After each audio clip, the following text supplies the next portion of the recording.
Non sta a rovinarmi l'esposizione. Guarda che te dai 2 meno meno.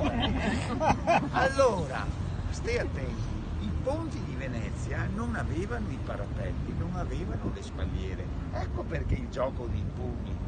Era facile scivolare in acqua. Se la pugna te frachea, Ancora meglio ancora.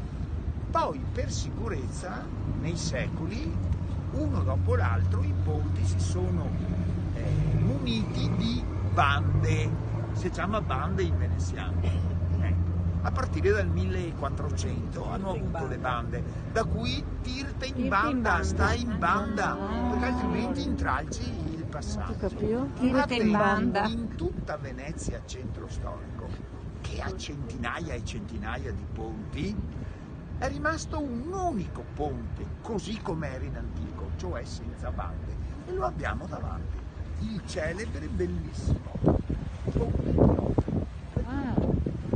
Entrava nel palazzetto Chiodo, i proprietari non l'hanno adeguato ed è rimasto così. Ponte Chiodo è l'unico ponte di Venezia rimasto come in antico, senza bande, ed è un capolavoro. Ce n'è un altro, ma è a Torcello, è il ponte di Appia. Bravissimo.